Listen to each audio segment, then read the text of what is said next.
Well, there's really no set process to picking a name. It could be just about anything you want it to be, but what's most important is that you want it to say something about who you are, to have some indication of your identity and purpose, and not just be some vague or bizarre combination of letters or, unknown words. I think, in my experience, the first thing that you really got to do is determine if you'll be able to get the .com name or the .net or the .org. How available is this name, especially to .com? See, .com seems to have a certain prestige that nothing else has. So you want to do a search, see if it's available. Probably it's not. People spend all day thinking of names that they can take, that they can buy on the .com so they can sell them later. So every normal combination of words that you can think of has probably already been purchased. And a majority of those purchase names are just being camped out, just waiting to make $2,000-3,000 for the same thing that you would have spent $10 from the normal domain provider. If it's not available, you should just pick something else. I would not recommend spending a high price, especially if you're just a new project. Your name is important, but it's not as critical as having a budget to develop your product or market your product. So pick a name that makes sense, that has some utility, but don't break the bank. And your name is the foundation of your branding process, so let it demonstrate something about the company that you are. Facebook, for instance, is pretty obvious what you're going to get. It's a book of faces. It's a social media website where people post their picture, and that's how you find them.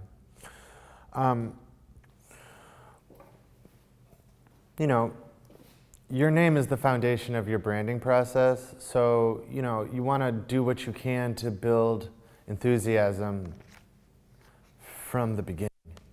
And so you want to try to make your name unique and unforgettable. You want it to be easy to spell, you want it to be easy to pronounce and easy to remember.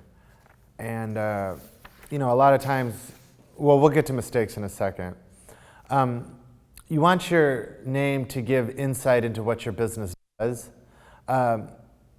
Don't pick a name that could be limiting as your business grows. Like saying you only sell parts for cars when you also want to sell construction equipment later. So don't be, Niles Auto Parts when you want to also sell hardware equipment later. So you kind of have keep it a little bit more available to growth. So you want to conduct a thorough internet search, as I said. Make sure the .com is available. Use a name that conveys meaning. Conduct a trademark search. So just because the .com is available doesn't mean somebody hasn't registered the name with the government already, and it could be problems for you later. Try to make it as catchy as you can. Get feedback from other people. A name is not like your secret business idea, so you can really just ask everyone, do you like this name? Do you like this name? Do you like this name? Make sure it sounds good when you're thinking of it in your head, but also say it out loud and see how it feels.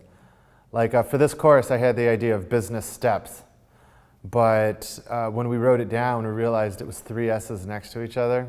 It's not so cool. So written down, spoken, in your head, it should match up on all those levels. You can use resources. There's all kinds of websites geared towards helping you pick a name. Usually, they're going to show you names, though, that they've already registered and then try to sell them to you for $1,000. So, just prepare for that. And, make sure you're personally happy with the name. That's really what it comes down to, because you're going to have to live with it. You're going to have to say it to people. You're going to have to promote it. You're going to have to say, this is my company, it's called. And so, be creative, but also make sure it satisfies your fundamental taste. Some mistakes people make when they pick a name, which is almost more interesting than what you should do, is getting a committee involved in the decision. So don't get too many people. You get people's advice, but at the end of the day, you're still going to have to make your own decision. Employing a train wreck method for joining a name, like joining two words together strangely. Like sometimes it works, but oftentimes it doesn't. Like QualiServe, it's just, ugh. They serve and they serve quality, so let's call it QualiServe. No, that's not a very good name. It's sort of generic too. Using words so plain they'll never stand out in the crowd, like General Motors or General Electric. Now, those work for those companies because they were the first ones in their industry, but generally I would say that you'd like to be a little bit more specific, especially this day and age, unless you're an inventor, like a true inventor of some new industry. For instance, Google is called Google. When you first heard it, you thought it was a strange word, but now it's super, super mainstream. And would it have been more interesting if they called themselves GeneralInternetDictionary.com or GeneralInternetDirectory.com? No, not really. The fourth mistake is taking the Atlas approach. In other words, putting the name of your city in front of your service. Like if you are New York City Auto Parts. Well, that works in New York City, but what happens if you want to sell in Boston? You're going to have to either change your name altogether or it's going to have a certain limiting effect on your appeal and just the utility of the name. The fifth mistake, though, is turning your name into a cliche. Don't use terms that are so obvious like apex or summit or pinnacle or peak. Just sort of generic terms about being great or being number one. Try to be a little bit more clever than that. Making your business name so obscure that customers will never know what it means. There's a great show on TV called Silicon Valley. Anybody who tries to make their own business will probably love this show. Anyways, in the early seasons, there's this character named Erlich Bachman, and he is famous for having created a company called Aviato. And everyone makes fun of it throughout the whole show because it's like, what does it mean? It means nothing. It's just some word that he came up with. So then, mistake number 7 is switching out letters or just picking irrelevant names. So don't take a strange spelling of a word that won't become obvious to people because it's going to have to be in print and, you want it to be a little bit more digestible.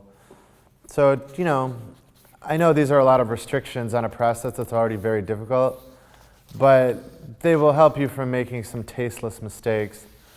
And the final tip though is, picking the wrong name and refusing to change it is just as bad as picking the wrong name.